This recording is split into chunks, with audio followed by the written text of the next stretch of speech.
Greetings everyone, it's Leanne from Stitch. We have been fielding some questions about our upcoming Bernina feet retreat, and I hope today's video will help answer a few of those questions. If you own a Bernina or are considering it, you may know that Bernina has more than 100 presser feet. That's a lot of feet. We've got a few right here in our little rolling rack.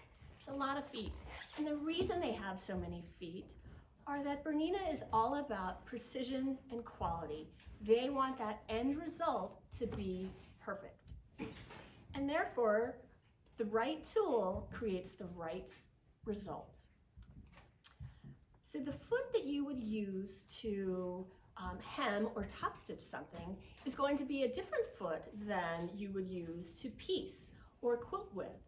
And a different foot that you would use for knit or stretchy fabrics is going to be different than a foot that you would use for maybe some creative decorative stitching. And so this class, we're going to talk all about that, the different types of feet, when to use them, and how to use them. When you have a deeper understanding of these presser feet, you are going to have a much better result, and you will be a better sewist. So an example of that is, if you're top stitching, you could certainly do that with a universal foot, but you are going to get professional results if you're using a top stitching foot. A top stitching foot, when you have it on your machine, is that seam that is sewn is going to be perfectly parallel to the edge of the fabric, producing professional results. You will also be a faster sewer. So everybody wants to be a faster sewer, right? You want to be more efficient and you want to move through your project as quickly as you can. And an example of that is, back in the day when you wanted to gather or ruffle something, you had a long strip of fabric and you would sew a basting stitch and you would tug on that stitch and then you would massage those pleats around to make sure that they were uniform and perfectly spaced in the size you wanted.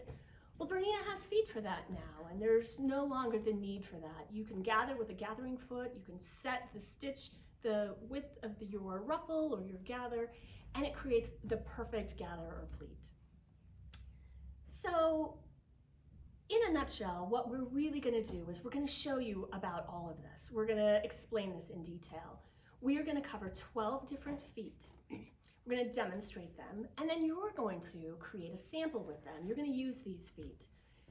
At the end of the day, you will have a resource notebook to use and take home with you as a reference. That resource book will have some information about the foot that you used in class, the proper settings or recommended settings to use that foot, and you will also have your stitch sample, so that a couple weeks later you kind of can remember what we talked about and what we did, and you can easily replicate that at home. This is going to be a really great class for individuals who want to really deepen their sewing knowledge, who want to be a little more creative with what you are doing, and it's also a great opportunity for you to dive a little deeper into the functionality of your Bernina machine. These machines do so much, and these feet help you do all of that. And so if you want to dig deeper into the functionality and really utilize your machine, this will be a great class for that. The best part about all this class, you don't have to bring a thing. We will provide the machines, we will provide the feet, we will provide all of the supplies for you to stitch out your samples. So all you have to bring is yourself. So, sounds like a fun time, and I guarantee you it is. It's a day of learning that you will enjoy, and it's just really not just enjoyable, but beneficial. So, if you're interested in signing up, feel free to call us, stop in, or sign up on our website, stitchonline.net. We do have a limited number of spaces for the class because we want everybody to be able to sew these samples, but encourage you to get yourself signed up for a day of Bernina learning. I hope this was helpful. Thanks for watching.